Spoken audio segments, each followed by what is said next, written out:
training video on how to react to proofreading requests. Again, I am the narrator. My name is Nadine. This is the tutor, Autumn, and this is the student, Alyssa. Alright, students will often confuse revising and editing. When you revise, you are altering the work on a large scale. You are reorganizing a paper, developing points or descriptions further, and making major changes with content. Unlike editing, students should be encouraged to revise throughout the writing process. Editing is the last stage of the writing process. It involves changing lower order concerns. These are issues with wording, spelling, and other grammatical errors. It is important to remember that it is not your duty to clean up lower order concerns.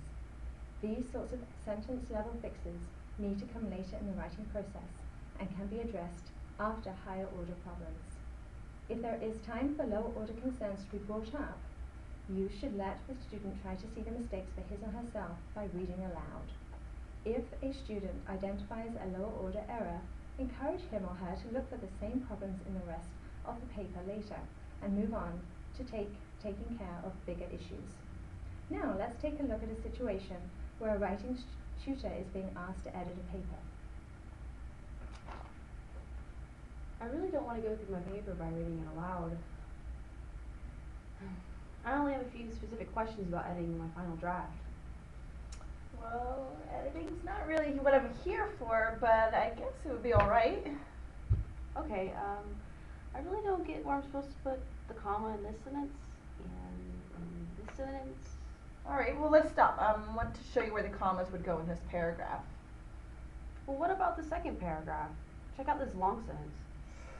Well, that's actually a completely different situation. You need a prepositional phrase separated by commas there. Prepositional what? 45 minutes go by, and the tutor and the student are still working on grammatical issues. Oh no. I only have 15 minutes to be in class. Ooh, well, I hope I helped. Come back anytime. I forgot to address the issues on accountability. The paper's not finished. I didn't realize that until now.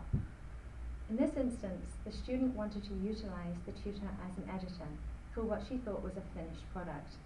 If the tutor had focused on higher order concerns of content and organization, she would have noticed that although the paper met the assignment's page requirement, the assignment itself was not fulfilled by the student, and the tutor should have addressed this, or could have addressed this.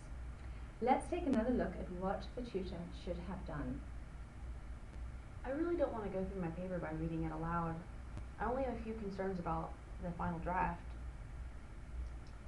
Well, editing's not exactly what I'm here for, but I'd be happy to go through it with you first. Reading aloud will not only help you see your grammatical errors, but hearing your paper will help you see a clearer view of your work. You'll be able to hear ideas and decide if your audience or reader will need more detail or evidence, and whether your paper will need to be reorganized. We read aloud for fluidity and understanding. Okay, I guess that makes sense. Tutors will be tempted to address grammar with students, but should still continue to address higher order concerns. English second language students, for example, will often be seeking feedback instruction on English grammar and usage. But you, as the tutor, have the responsibility to help the student deal with the major writing issues first. When faced with a student wanting you to edit, you should be politely assertive and show what your job is and how the higher concerns come first. Remember, you are a writing tutor and not an editor.